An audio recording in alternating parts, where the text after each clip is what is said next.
budgeting mode. Emotionally game keyboard mouse There's no feeling more intense than starting over. If you deleted your homework the day before it was due, as I have, or if you left your wallet at home and you have to go back after spending an hour in the commute. If you won some money at the casino and then put all your winnings on red but it came up black. If you got your best shirt dry cleaned before a wedding and then immediately dropped food on it. If you won an argument with a friend and then later discovered that they just returned to their original view. Starting over is harder than starting up. If you're not ready for that, like if you've already had a bad day, then what you're about to go through might be too much. Feel free to go away and come back. I'll be here. Alright, thanks for coming with me on this trip. I'll understand if you have to take a break at any point. Just find a safe place to stop with the game. Don't worry, I'll save your progress, always. Even your mistakes. This game is a homage to a free game that came out in 2002, entitled Sexy Hiking. The author of that game was Jazzo, a mysterious Czech designer who was known at the time as the father of B-games. And B-games are rough assemblages of found objects. Designers slap them together very quickly and freely, and they're often too rough and unfriendly to gain much of a following. They're built more for the joy of building them than as polished products. In a certain way, Sexy Hiking is the perfect embodiment of a B-game. It's built almost entirely out of found and recycled parts, and it's one of the most unusual and unfriendly games of its time. In it, your task is simply to drag yourself up a mountain with a hammer. And that act of climbing, in the digital world or in real life, has certain essential properties that give the game its flavor. No amount of forward progress is guaranteed. Some cliffs are too sheer or too slippery. And the player is constantly, unremittingly in danger of falling and losing everything. Anyway, when you start Sexy Hiking, you're standing next to this dead tree that blocks the way to the entire rest of the game. It might take you an hour to get over that tree. A lot of people never got past it. You prod and you poke at it, exploring the limits of your reach and your strength, trying to find a way up and over. And there's a sense of truth in that lack of compromise. Most obstacles in video game worlds are fake. You can be completely confident in your ability to get through them once you have the correct method or the correct equipment or just by spending enough time. In that sense, every pixelated obstacle in Sexy Hiking is real.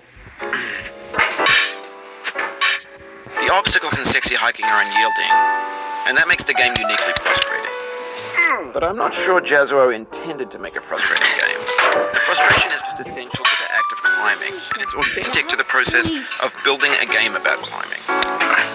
But the funny thing happened to me as I was building this mountain. I'd have an idea for a new obstacle, and I'd build it, test it, and it would usually turn out to be unreasonably hard. But I couldn't bring myself to make it easier. It already felt like my inability to get past a new obstacle was my fault as a player rather than as a builder. Imaginary mountains build themselves from our efforts to climb them, and it's our repeated attempts to reach the summit that turns those mountains into something real. When you're building a video game world, you're building with ideas, and that can be like working with quickset cement. You mold your ideas into a certain shape that can be played with, and in the process of playing with them, they begin to harden and set until they're immutable, like rock. And at that point, you can't change the world. Not without breaking it into pieces and starting fresh with new ideas.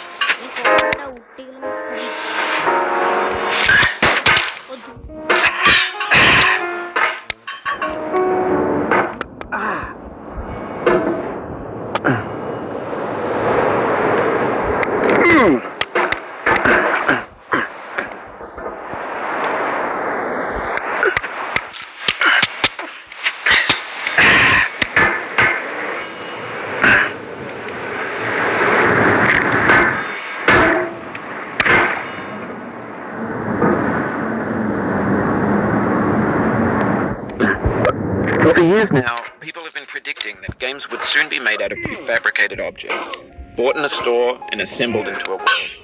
And for the most part, that hasn't happened, because the objects in the stores are trash. I don't mean they look bad or that they're badly made, although a lot of them are. I mean, they're trash in the way that food becomes trash as soon as you put it in the sink. কি food Things are made to be consumed and used in a certain context. And once the moment is gone, they transform into garbage.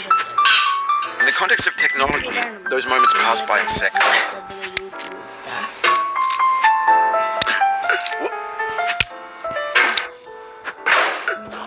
আমাদের ওই যে এর উপরে উঠতে হবে এটা আমাদের টার্গেট এটার উপরে না তারপরে ওই যে Over time, we've poured more and more refuse into this vast digital landfill that we call the internet.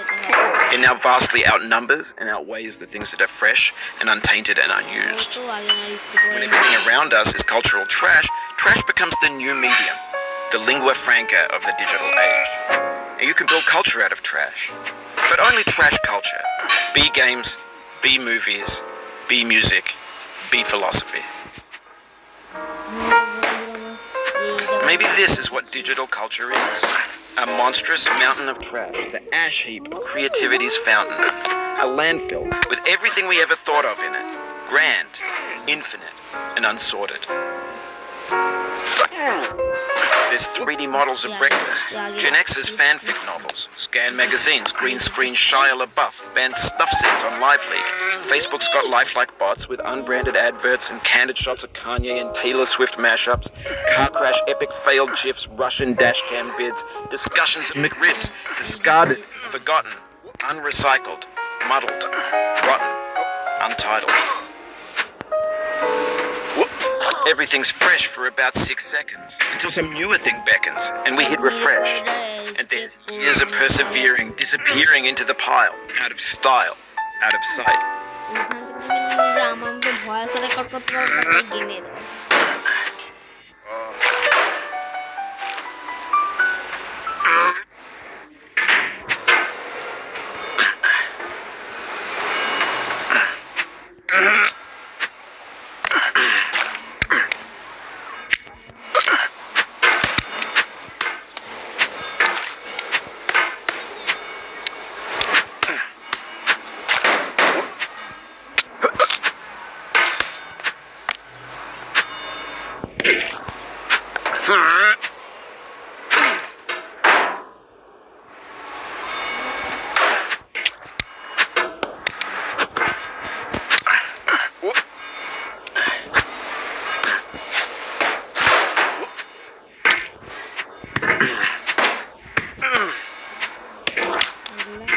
বক্সের অনেক কাজ হবে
Whoop.